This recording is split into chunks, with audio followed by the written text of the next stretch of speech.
Welcome to Zoe's art class. Today we're going to be painting with pen and watercolour. This great vintage scene of the Mumbles front, which had a beautiful red tram going along it, and it was great fun, and people still go on about the loss of it today.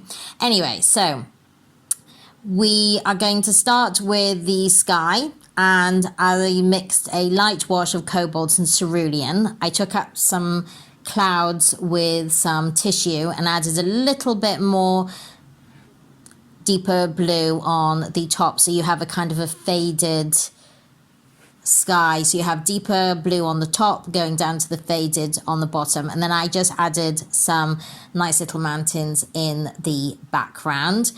Keep it very simple because you don't want to take away from the main focus of the trams and the boats as well.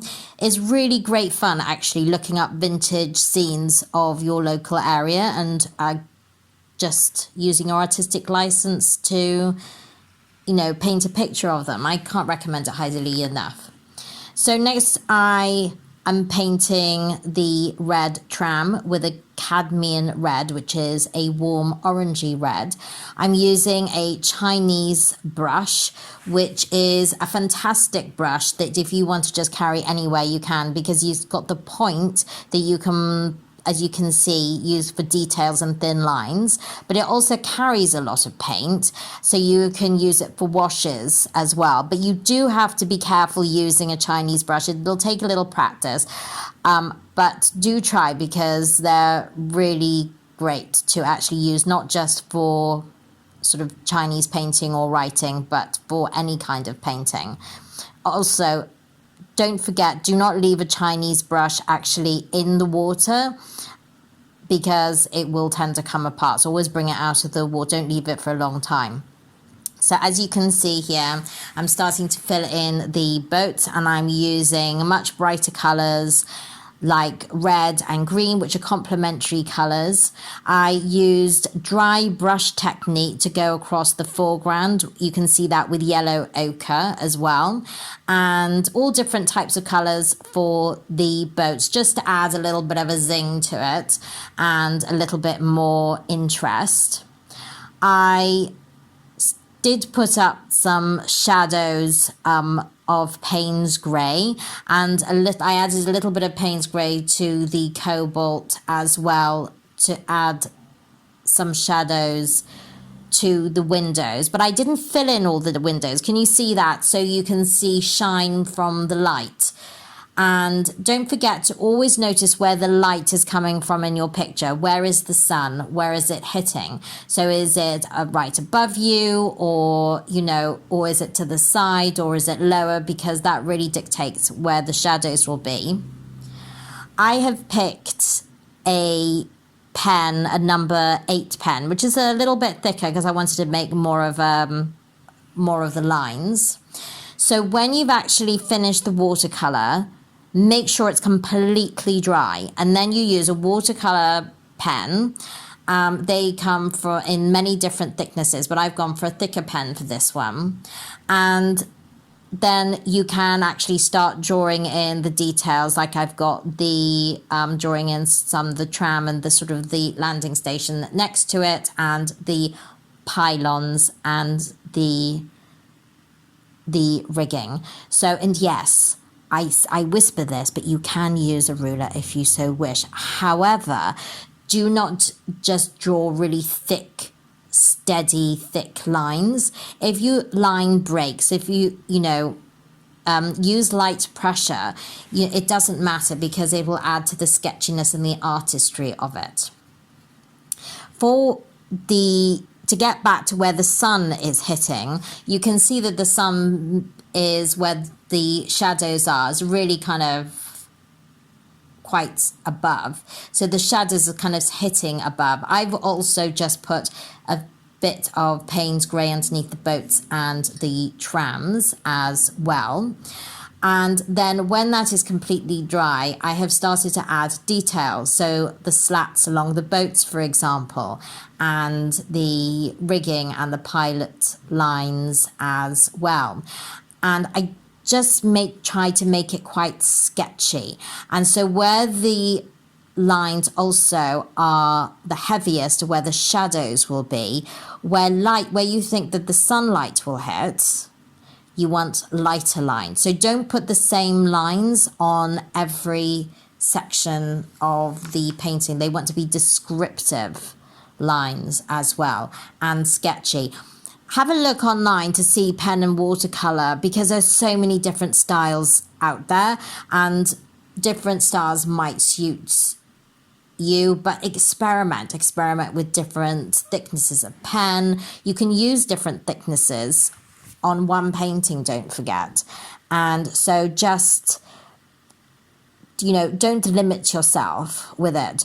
Now here I'm actually going over the shadow, so you can either leave the shadow as it is as watercolor, or you can give it a little bit more added depth by just scratching some pen on top of it as well. And then I'm accentuating the rail lines, so this actually will bring your eye up to the focal point of the tram as well, and it leads your eye nicely into the picture. But make sure that you've actually drawn it out properly in the first place, and that you get the perspective right, because you don't want to do all this work and then for it to be wasted because your eye is being taken by a bit of drawing that went wrong, or you didn't get the perspective right or anything.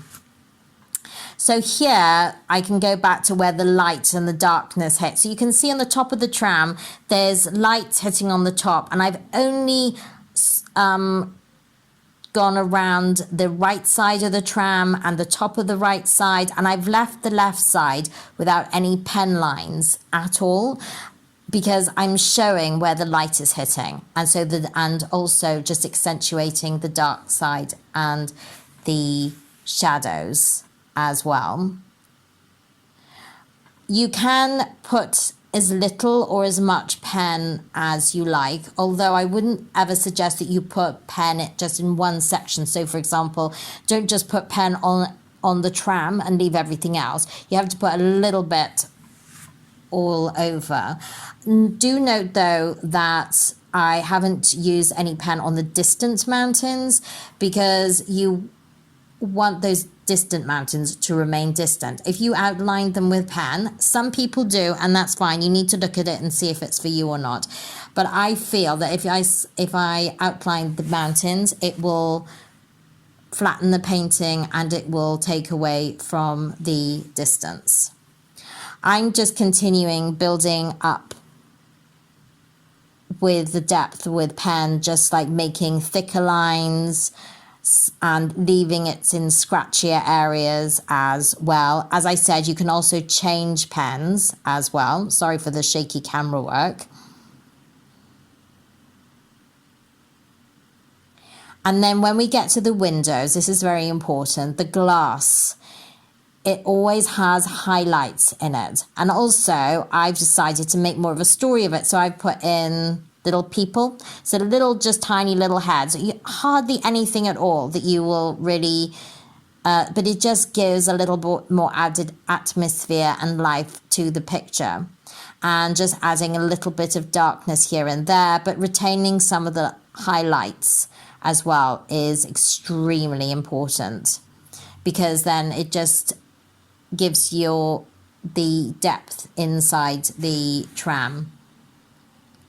And then I've just started to add some vertical lines in different lengths as well. Again, going around, if I just imagined that there was a driver there, and so I did that. And what I really like is the vertical lines over the blue watercolor. I just really think it gives an added depth to it as well. And also on the headlamps, you can see I haven't gone around all of it with black pen.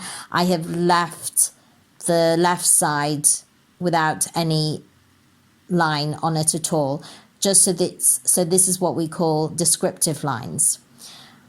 As you can see, the tram actually has got quite a curved front, so I'm also then just adding a little bit more shadow to the right side so you can get the sense of that curve going around. And then to bring it out, you adding more contrast with the shadow underneath to really kind of focus the eye on as well.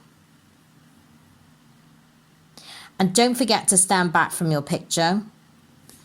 And also another tip is to look at it in the mirror as well. You can see a lot more.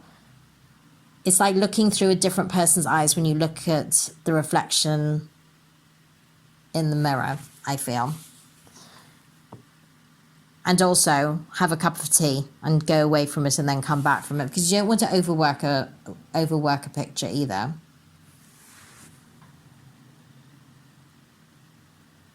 If you find the boats are a little bit too flat, which I felt that they needed a little bit more extra shadow in it, you can actually keep adding a little bit more shadow just where they overlap as well. And look at the design on the composition, about how I've actually structured everything so that you've got the echoing lines, vertical lines coming through with the masts. Now, also don't forget, if you use a watercolor pen, a waterproof pen, sorry, you can also go back into it with watercolor. So you can see I've just added a little bit of burnt sienna onto the railings and the, I don't know what you call the scaffolding or something, that landing bay, I don't know, on the side of the tram. So that's really useful, but make sure that it's a watercolor pen, otherwise you're going to be in big trouble. Then to add a little person, she's waiting for the tram, just to add to the story, to the narrative. I've always loved to have stories in my pictures where you kind of, somebody looks at it, can imagine themselves there, or they can imagine a story of some kind, or kind of takes them back or reminds them of a memory. So I've just used the pen just to map in the person. Very lightly, just waiting. It's just an impression. And do you know what? You don't need anything more than that, because it's not a portrait. I'll just continue to give some added depth and to work up the contrasts, because where the focal point will be where the deepest contrasts will be. So you really want, I really want that tram to stand out, and your eye is going up the tram lines, and also the boats are almost kind of framing it as well.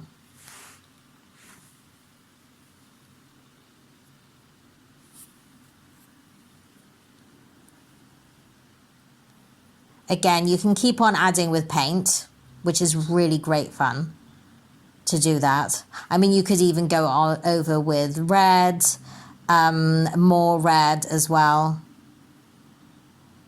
Oh, I think I've just repeated the video. Sorry. Well, you can see me drawing in the person again. My editing skills are not quite as good as my painting skills.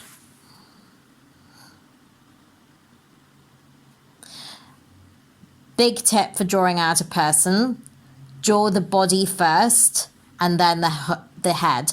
Because if you draw the head first and then the body, 9 times out of 10, you will get the head too big, and then it will end up looking like an alien. And I do not want aliens in Mumbles. Sorry, I just don't. So that's a really good tip. Make sure you draw the body first and then the head. And also, just fade off the feet. Don't really do big feet at the end. Just fade them off. You don't, because otherwise it makes it look too heavy. Then I'm adding just a few little dots and dashes on the foreground to add to the gravel. So these are the fine finishing touches, which you can have a bit of fun with, and get the sort of the lay of the land, so to speak. As I say, keep standing back from it, making sure you don't overwork it. I really wanted to write something in that signage on the front of the Tram, but I wasn't sure, so I left it out. Wasn't sure whether I should put in Mumbles or something. I probably should have. But you can see the person there that I've drawn in. So I think that we're nearly finished. So what I'd like you to do is please try out some watercolor and pen. Try different thicknesses of pen. Try different watercolors.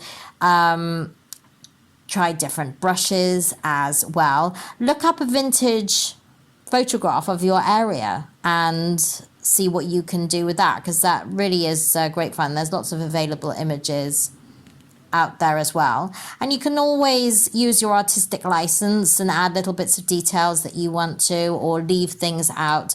I have left a few things out, a few other people, but I added the people into the trams as well. You can see them on the top peering out, can't you? And now you can see the figure on the right, and you can see there's hardly anything there. And can you see the broken lines as well? I've made it quite sketchy. So I really hope that you've enjoyed